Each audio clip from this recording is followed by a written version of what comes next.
Hello everybody and welcome to the Reside Daily Bite. My name is David Doucette. Today I want to talk about the comparisons of the California and federal homebuyer tax credits. And this came up yesterday in our Keller Williams team meeting, and our broker of record Marty Mead had put together a table for us to outline the comparison chart, and I wanted to share that with you today. So we know, let's talk about timing first, because this is actually the most important, and I'm going to explain why in a second. The federal tax credit, we're speaking just timing, the federal tax credit expires on April 30th, 2010, almost a month from now. What that means is the property needs to be under contract by April 30th, 2010 and closed by June 30th, 2010. Okay, so that's the federal, expires April 30th, 2010. The California tax credit is going to begin to take place on May 1st, 2010. So the day after the federal tax credit expires. And this is very important, the timing of this, and I'm going to explain that and use an example in a little bit. If you're a first-time home buyer, federal, you can claim up to an $8,000 tax credit, and that's a lump sum.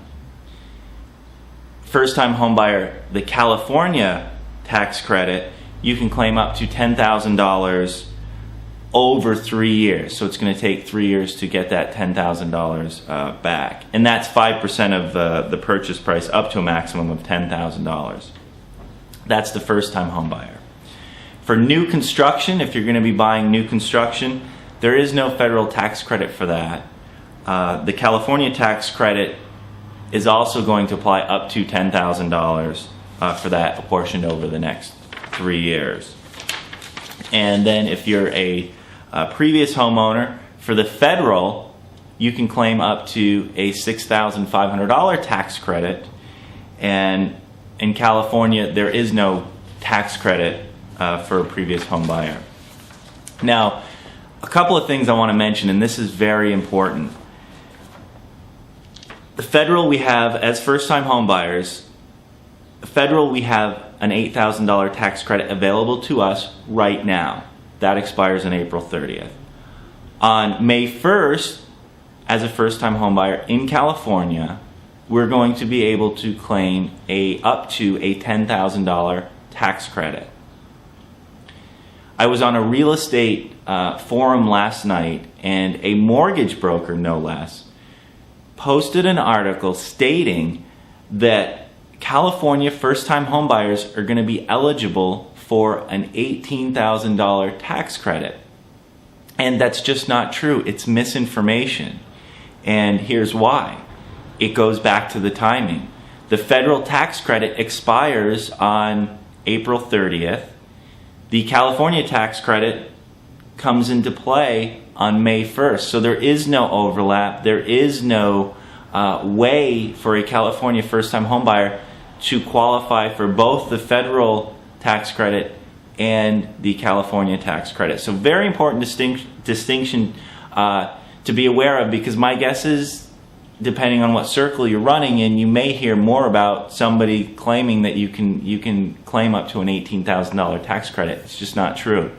Now, if the federal program gets extended, which we don't know right now if that's going to happen or not, then that would be a possibility. But right now, absolutely not. But I think the California tax credit is a good thing for first-time homebuyers, because I know there's a few first-time homebuyers out there who might feel they're missing out on the federal tax credit by not acting soon enough. But if they miss that one, they'll be able to qualify for the California tax credit, which actually may mean more money, up to $10,000. It's just going to be dispersed over a 3-year period. And by all means, consult your CPA or your tax attorney or your financial consultant to find out the details of these programs. I just wanted to give you a broad overview and clear up that timing issue of the $18,000 which is something that's not available. My name is David Doucette. Thank you so much for joining me on the Reside Daily Bite.